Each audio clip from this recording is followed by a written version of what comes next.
Alrighty, we're going to talk about how to do projectile motion worksheet number 1. So a pumpkin is rolled off the top of a 6-meter tall gym with a flat roof. So if I draw the gym like this, the pumpkin's going off the edge in the X direction, and it says assume horizontal initial velocity. That means all of the velocity is in the X direction, which means it is not moving in the Y direction. So this velocity in the Y direction is going to be 0.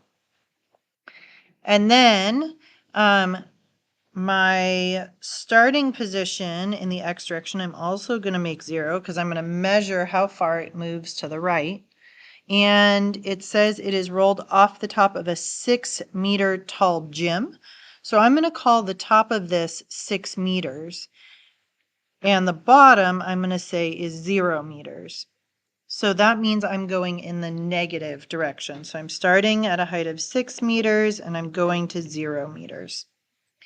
And in the Y direction, my starting velocity is 0. Now, because it's in free fall, the acceleration in the Y direction is 9.8, but because I have it going from positive 6 to 0, that's in the negative direction. So this acceleration in the Y direction is also going to be negative.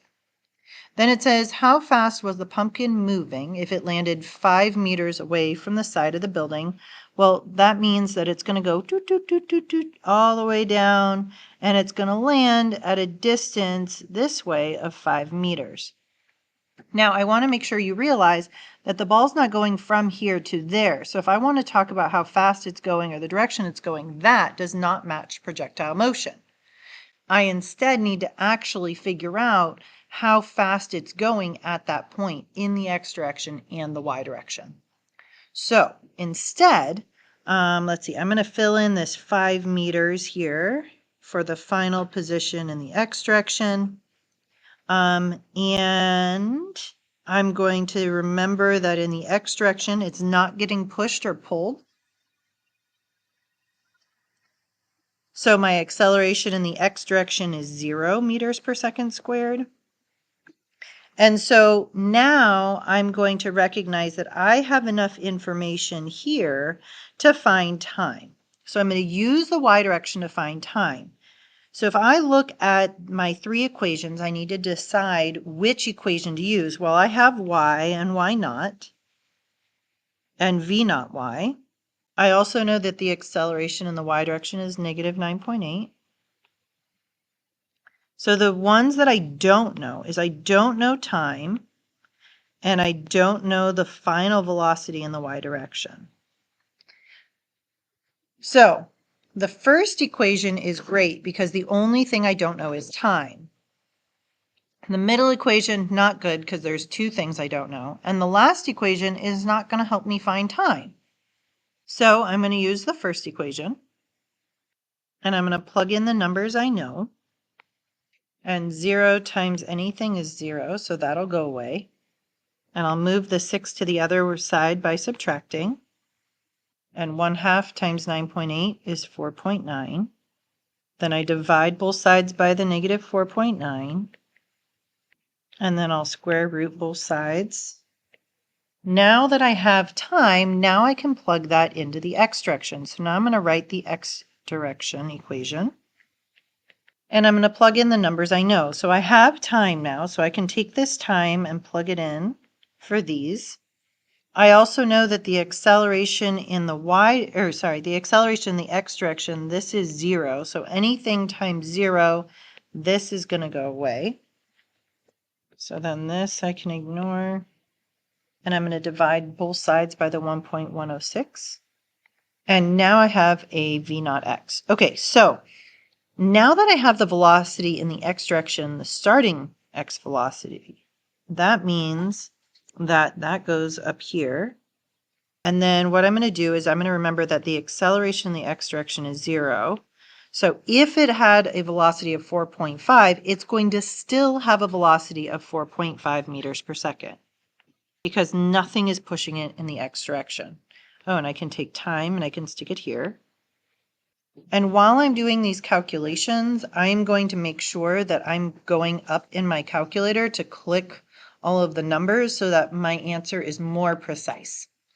All right, so I know my x direction velocity. That's going to be the same as my starting velocity in the x direction.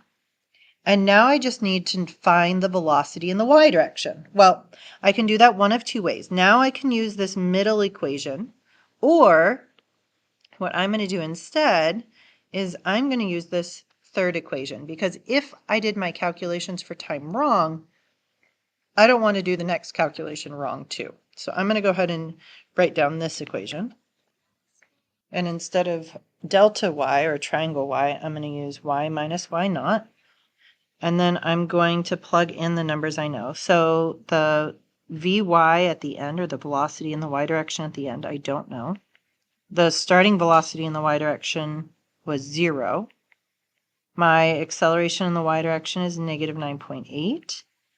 And then my position in the y direction, I'm going to go final minus initial. So the final y position is 0, and the initial was 6. So I'm going to get a 0 minus 6. And this negative is going to end up canceling out that negative. So I'm good in terms of doing the square root later. So I'm going to have Vy squared is equal to 117.6. I'm going to square root both sides, and I'll get a velocity in the y direction at the end of 10.84. Now, what I'm going to do is now I can take that velocity in the y direction and I can figure out my overall velocity.